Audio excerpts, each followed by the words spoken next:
ते मुळात बघा असं आहे की लोकशाहीमध्ये सर्वात महत्वाचा घटक आहे ते म्हणजे लोक.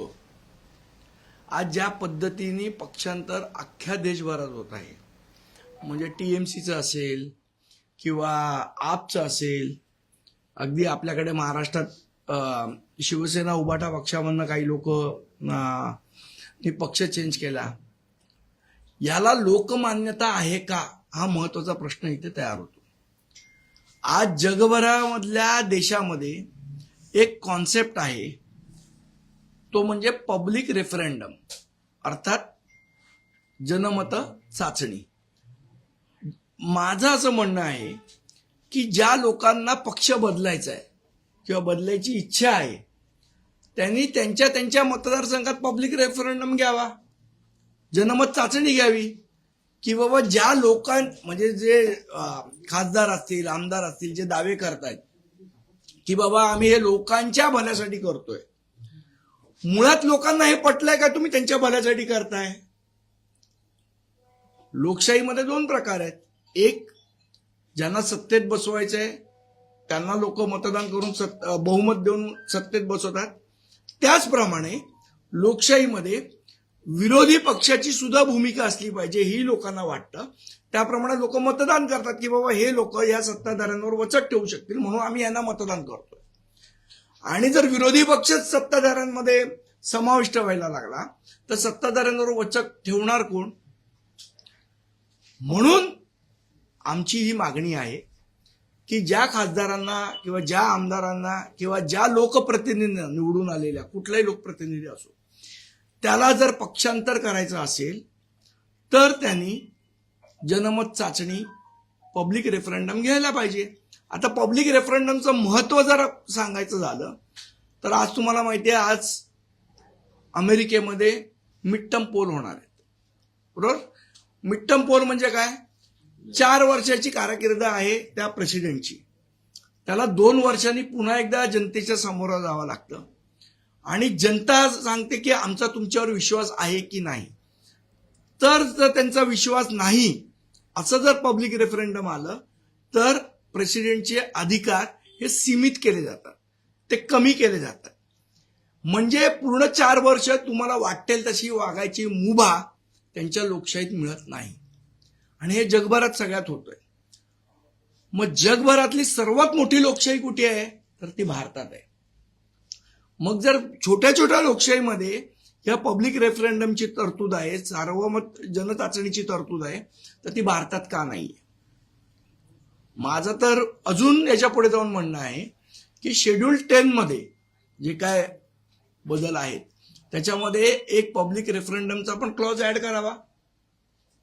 जर त्या आमदाराला किंवा त्या खासदाराला किंवा त्या लोकप्रतिनिधीला जर जनतेने कौल दिला तर एक नीतिमत्ता पण ठरेल, आणि जर कौल नाही दिला तर त्यांनी राजीनामा द्यावा. शेवट लोकांनीच ठरवलं पाहिजे ना लोकशाहीमध्ये. निवडून गेलेल्या 9 लोकांपैकी 6 लोक नाही ठरवू शकत लोकशाहीमध्ये काय पाहिजे ते. त्यामुळे या पब्लिक रेफरंडमची तरतूद ही करावी. जर सरकार ही करणार नसेल तर माझी विरोधी पक्षाला विनंती आहे, त्यांनी संसदेमध्ये अशासकीय विधेयक आणावं. निदान संसदेमध्ये चर्चा तर होऊ द्या. काय आम्ही निवडून दिलेल्या लोकप्रतिनिधींचं पक्षांतराबद्दल म्हणणं आहे हे लोकसभेत सिद्ध होईल. विधानसभेत त्याची चर्चा घडवून आणा. लोकशाहीमध्ये चर्चा घडवूनही आणावीच लागते. मला असं वाटतं ह्या विषयावर अख्ख्या लोकशाहीमध्ये चर्चा झाली पाहिजे. समाजातले जे प्रतिष्ठित व्यक्ती आहेत, समाजातले जे विचारवंत आहेत, समाजातले बुद्धिवादी लोक आहेत, किंवा आता तर आमचे जेनझीचे लोक आहेत जे अतिशय नवीन नवीन कल्पना आणतात, त्या लोकांनी सुद्धा याच्यावर म्हणणं मांडलं पाहिजे. आणि अख्ख्या समाजामध्ये, अख्ख्या देशामध्ये हा जो पक्षांतर सर्रासपणे होत आहे, लोकभावनेचा आदर न करता, त्याला तुम्हाला लोकभावनेच्या आदराचं एक टेकू देता येईल, खांब देता येईल, सपोर्ट देता येईल. या गोष्टीवर विचार केला पाहिजे. यासाठी मी आता मला माहित नाही संजय राऊत इथे आहेत की नाही ते, पण मी संजय राऊतांना भेटून पण विनंती करणार आहे, जर तुमचे फुटलेले खासदार जर घेणार नसतील पब्लिक रेफरंडम तर तुम्ही एक पब्लिक रेफरंडम आयोजित करा त्या मतदारसंघात जिथे तुमचे खासदार फुटून गेलेत ते. एकदा त्यांना तरी कळू द्या त्या खासदारांना की आपण केली ती चूक केले का बरोबर केले. आणि जर जनतेलाच सगळं मान्य असेल तर मग काय प्रश्नच नाही. पण जनतेला मान्य नसेल तर मला असं वाटतं त्या खासदारांनी राजीनामा दिला पाहिजे. पण तुम्हाला असं वाटतं का अशा पद्धतीचं जनमत चाचणी झाली आणि खासदारांच्या विरोधात मत गेलं किंवा आमदारांच्या विरोधात मत गेलं तर ते राजीनामे देतील?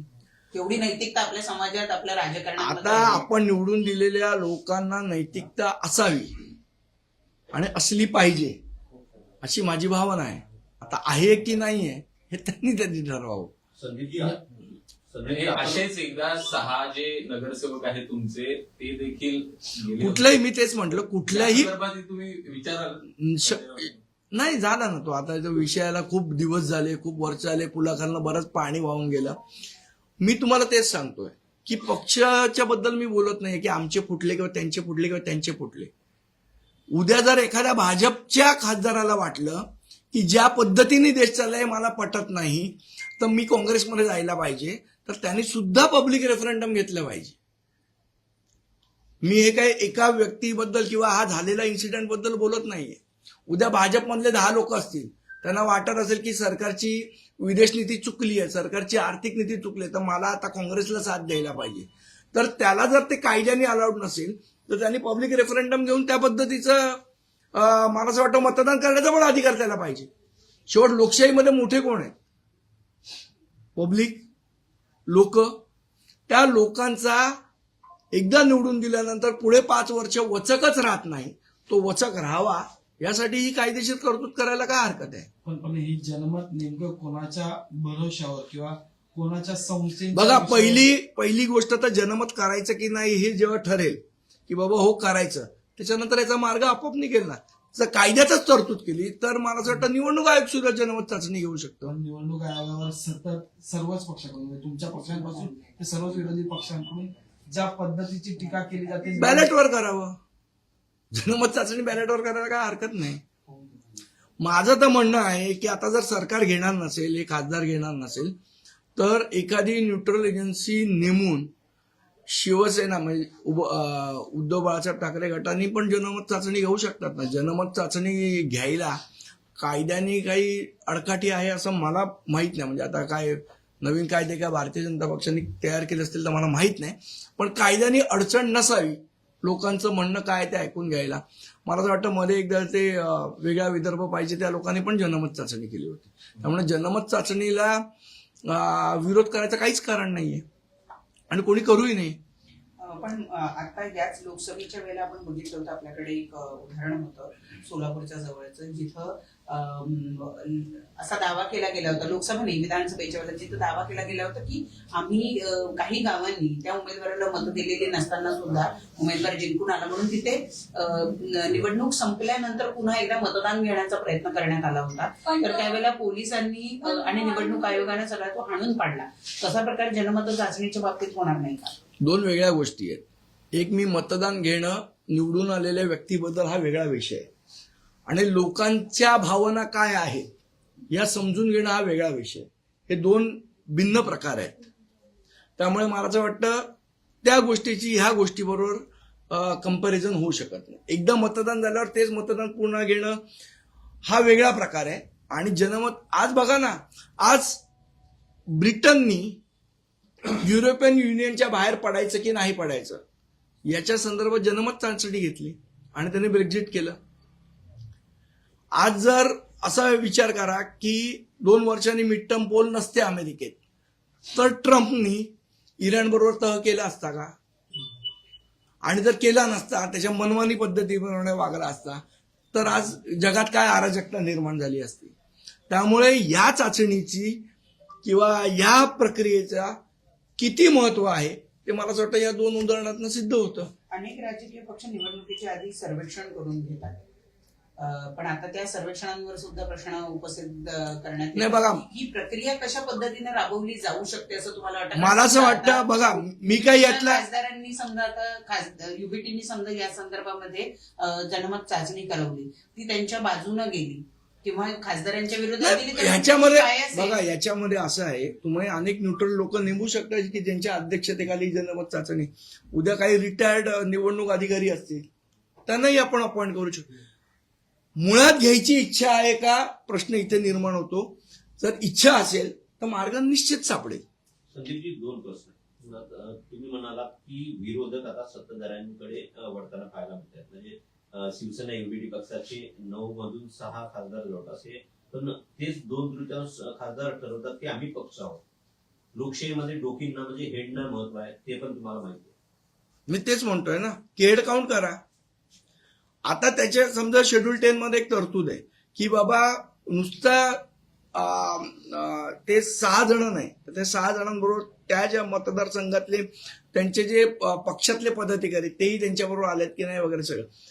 आज बघा 5-5, 10-10 वर्ष झाले कोर्ट काय निर्णय देणार नाही आणि निर्णय देत नाही. का देत नाही किंवा कोर्टाला वेळ, हा सगळा एक वेगळ्या चर्चेचा विषय असू शकतो. पण मला असं वाटतं की कोर्ट कचेरी हे याच्यापेक्षा हा सिंपल पर्याय आहे ना. तुम्ही 1 महिन्याचा टाइम द्या लोकांना आणि त्यांना सांगा की बाबा ह्या दिवशी आम्ही मतदान ठेवलंय, माझा निर्णय तुम्हाला पटतोय, बरं हो की नाही एवढंच उत्तर द्यायचं. होला टिक करायचं किंवा नाहीला टिक करायचंय. एवढं जर सिंपल गोष्ट होऊ शकत असेल तर मला असं वाटतं आज आपण ही जेवढी चर्चा करतोय की हे बरोबर आहे का चुकीचं आहे का, हे जण ह्यांना शिव्या घालणार, तो त्यांना शिव्या घालणार, त्याच्यापेक्षा लोकांचं मत काय आहे हे मला असं वाटतं डोळ्यात अंजन घालणारं ठरेल. तुम्ही जनमत चाचणीचा उल्लेख केला. आजपासून बंडखोर खासदारांच्या मतदारसंघामध्ये उद्धव ठाकरे जात आहेत. एकंदरीतच हा जनमत चाचणीचा प्रकार आहे. नाही, जनमत चाचणीमध्ये लोकांचं म्हणणं बघा, शेवट सभेला आता तुमचे कार्यकर्ते आणि तिथले हे असतात. तुम्हाला जर खरोखर मला असं वाटतं या खासदारांना धडा शिकवायचा असेल तर मी विनंती करणार आहे संजय राऊत साहेबांना सुद्धा की त्यांनी जनमत चाचणी घ्यावी एखाद्या न्यूट्रल एजन्सीला नेमून, जेणेकरून या खासदारांना त्यांनी घेतलेला निर्णय योग्य आहे की नाही आणि लोकांना लोकभावना व्यक्त करता येईल. आज समजा मला एखादी भावना व्यक्त करायची आहे, तुम्ही कुठे करायची व्यक्त? आज मी एका पक्षाचा प्रतिनिधी आहे त्यामुळे तुमच्याशी पत्रकारांशी बोलू शकतो. सामान्य माणसांनी कुठे व्यक्त करायची? त्याला भावना नाही, त्याला मत नाही, त्यांनी फक्त 5 वर्षांनी एकदा येणाऱ्या निवडणुकीतच मत व्यक्त करायचं का? एरवी त्यांनी करायचंच नाही. ज्याला मी निवडून दिलंय तो काहीतरी चुकीचं वागतोय हे जर त्याला सांगायचं असेल तर त्याला कुठला प्लॅटफॉर्म आहे अवेलेबल, कुठलं त्याला स्टेज अवेलेबल आहे, कुठलं व्यासपीठ अवेलेबल आहे त्याला की जिथे जाऊन तो सांगेल की मला हा निर्णय नाही पटलाय किंवा मला हा निर्णय पटलाय, अगदी योग्य करताय, हे जर त्याला सांगायचं तर त्याने कुठे जाऊन सांगायचं? 5 वर्ष थांबायचं? सध्या तरी तसंच दिसतंय. मग त्याला तुम्हाला उपाय शोधायला नको का? आपण लोक म्हणून आता मी बोलल्यावर काय लागेल, उद्या जनमत चाचणी होईल अशातला काही भाग नाहीये. पण समाजामध्ये एक चर्चा घडावी या प्रामाणिक उद्देशाने हे मी म्हणणं मांडले. खरं तर याला जोडून प्रश्न होता की जन्मत चाचणी म्हणजे लोकांच्या भावना व्यक्त करणं असं तुम्ही म्हणताय. जसं बंड झालं आता नुकतंच, लगेच उद्धव ठाकरेंनी भांडूपचा दौरा लावला आणि मोठ्या प्रमाणात भांडूपकर किंवा मग तिथले शिवसैनिक पदाधिकारी या तिथली नागरिक ही सगळी मोठ्या संख्येने त्या ठिकाणी उपस्थित होती. मग त्याला काय नाही, मला असं वाटतं की जनमत चाचणी ही तुमचं जे म्हणणं आहे त्याला एक लीगल स्टेटस देईल. सभा मोर्चे यांना तो मिळत नाही. लेजिटिमेसी आपण ज्याला म्हणतो ती त्याला मिळेल, जी याला मिळत नाही.